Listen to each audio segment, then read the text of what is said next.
If you're planning a trip to Provence, you've come to the right place because I made this video just for you. If you're planning a trip to the south of France, you can do this in one day thanks to the TGV, the high-speed train that travels directly from Paris to Avignon. It's a comfortable train. You can sit back and enjoy blurs of the French countryside as it flies by at 180 miles per hour and typically lasts around 2 hours and 40 minutes. You can rent a car at the train station in Avignon for your time in Provence and the French Riviera. If you rent a car at the station, the historic center is only 3 to 4 miles away.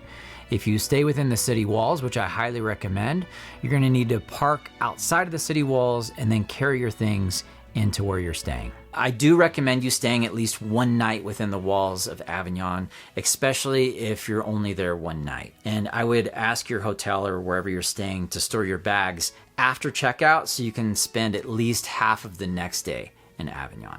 Avignon is a UNESCO World Heritage Site. It's a charming town with a lot of history, and it's known for its unique architecture, especially the Palace of the Popes, home to 7 popes in the 14th century.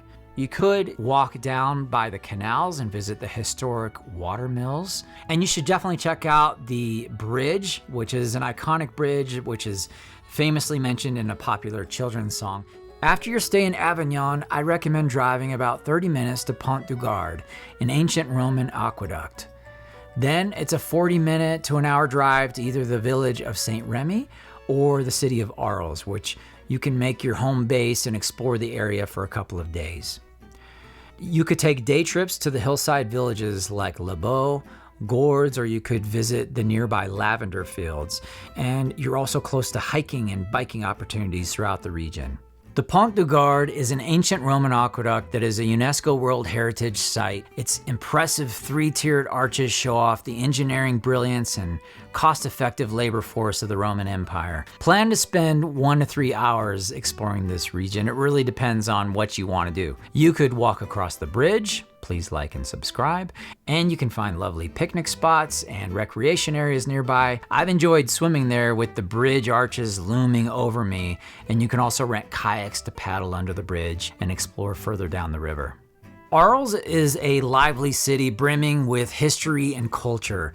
It's known for its artistic vibe and connection to Vincent van Gogh, who famously created several iconic pieces in this area. Arles also has Roman ruins, including a well-preserved 1st century amphitheater that still hosts performances today. Saint-Rémy is a charming village with a little more relaxed feel. It's the birthplace of Nostradamus, who predicted you would like this video and subscribe to my channel. Saint-Rémy is also connected to Vincent van Gogh, who was inspired to create more than 150 pieces of art during his time at the nearby asylum. One of the things to do while visiting Provence is to see hillside towns in the area. Every week, different towns host their markets with fresh produce, artisanal goods, and local specialties. I highly recommend visiting at least one market to gain an insight into the local specialties and the artists in the area. If you're looking for a hill town that's closer and doesn't require as much driving, go to Les Baux, which is a beautiful village known for its impressive ruins and views of the nearby mountains. You can find lots of local shops and art galleries while exploring the charming narrow streets.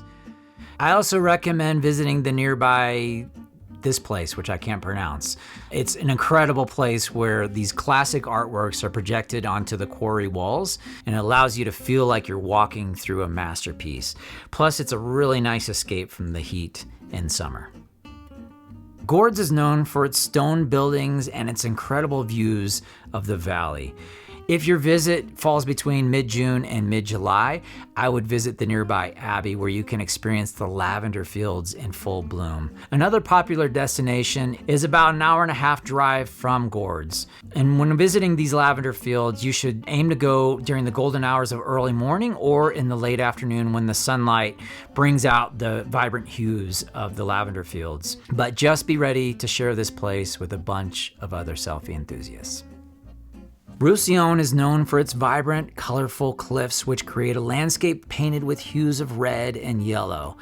This is a starting point for some great hiking trails that wind through the quarries and views of the valley below. In addition to fantastic hiking opportunities in the area, there's lots of cycling options that are available. Many bike rental shops offer a variety of bicycles, including e-bikes, and I would recommend talking to the staff on the best routes that are tailored to your skill level and interests. If you're an outdoor enthusiast, I should mention that you could also go to the Verdon Gorge, which is about 3 hours from Saint-Rémy, where you can go hiking and kayaking and rock climbing. So it's an incredible place to go, but it's a bit out of the way for this itinerary. If you have more time in the area, you might consider booking a tour to Camargue region along the coast. And here's where you can see the white horses in their natural habitat. You can book tours that leave from Arles for day-long safari trips. Provence is also known for its incredible wines and its vineyards and incredible food. So you might want to book a wine tour, take a guided bike tour, a cooking class. All these are available to check out at sites like Get Your Guide or Viator. Aix-en-Provence is nicknamed the City of 1,000 Fountains, and this charming spot can easily charm you for a night or two or maybe a month. The magic really happens on market days when the town buzzes with the sights and smells of fresh local goodies and crafts. You can also stroll through the picturesque cobblestone streets, hang out at one of those 1,000 fountains, and if you need to unwind, they have thermal baths. If you plan to go to the French Riviera next, then you have some options for getting there and what you want to see along the way. From Aix-en-Provence, you could drive directly along the coast, visiting Cannes, home of the famous film festival, on your way to your home base in Nice. But if you have time, you may want to detour to the Calanques National Park, then stopping in Cannes and Antibes on your way over to Nice.